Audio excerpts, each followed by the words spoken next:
Blessings, everyone, and welcome to another story time with Kanita, where I tell true crime stories and Bible stories. Today will be a true crime story, and this is the case of Makeva Jenkins. Now, Makeva Jenkins, this beautiful woman right here, she didn't want to just reach her own dreams, but she also wanted to help others find theirs as well. She was a Florida businesswoman, an entrepreneur. She was very, very successful, very beautiful. She was a mother, and she was a wife. Now, after high school, Makeva headed off to the University of South Florida, but she, of course, got an unexpected surprise when she discovered that she was pregnant. Now, even as a single mother to her daughter, Sanaya, she was determined to get her education and not only graduated, but eventually went on to get her master's degree. So she was on the grind. As an entrepreneur, she began to open a small business of her own, but she still longed to get married and have a family. And so that dream did inch closer to reality on New Year's Eve of 2009 when she met 23-year-old barber Yuri Jenkins at a church celebration. Now, this is Yuri and Makeva. And he was a pastor's son, and he quickly, of course, charmed Makeva. And while her family had urged her to go a little bit slower, within a few months, she did announce that she was pregnant.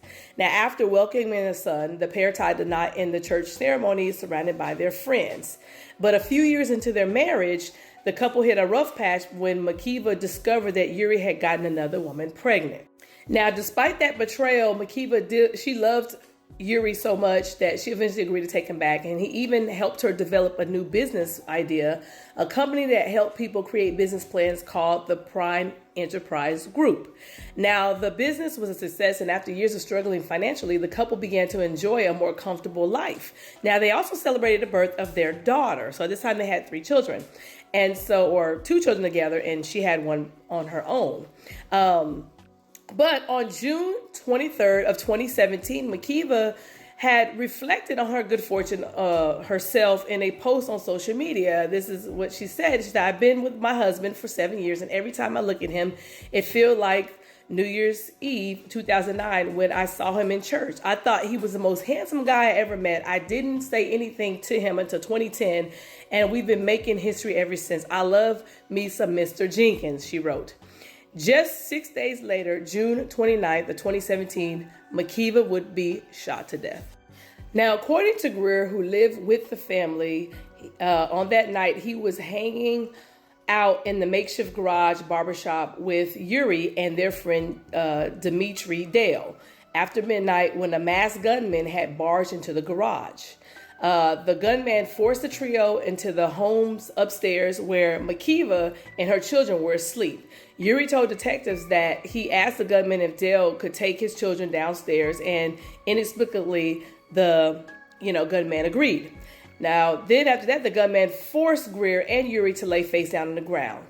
And while the 2 men laid on the floor, the gunman went into the dark bedroom where Makeva was sleeping and fired a shot into her head before fleeing the scene in Dale's Charger. Now, Greer and Yuri rushed in moments later to find Makeva bleeding from the head. The police arrived and rushed Makeva to the hospital where she died of her injuries.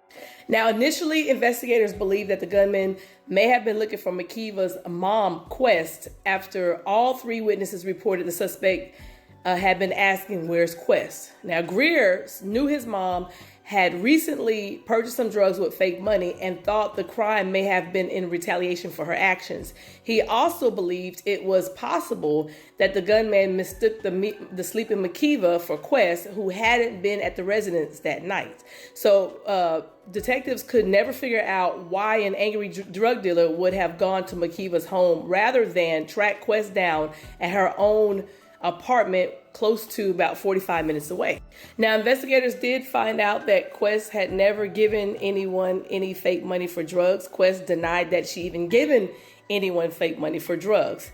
Now, after recovering the white Dodge Charger a mile from the crime scene, or a quarter mile from the crime scene, investigators discovered a Miami sub receipt inside the vehicle from the day of the murder. They looked at the restaurant's surveillance footage and found Dale with another man, later identified as Jovan Joseph, at the restaurant. Now, Dale had told investigators he and Joseph had been out to Yuri's home earlier that day, but insisted When he returned to the home that night, he had been alone. Yet investigators recovered surveillance footage showing a vehicle matching Joseph's following closely behind the white Charger that night. This would always follow the money because this is what happened. They also learned that Makeva had been pregnant at the time of her death and had a $500,000 life insurance policy, giving her husband Yuri a possible motive. In addition, Yuri owed his former affair partner nearly $20,000 in unpaid child support payments and had propositioned her for sex just a day after his wife's death. Just dirty, dirty dog.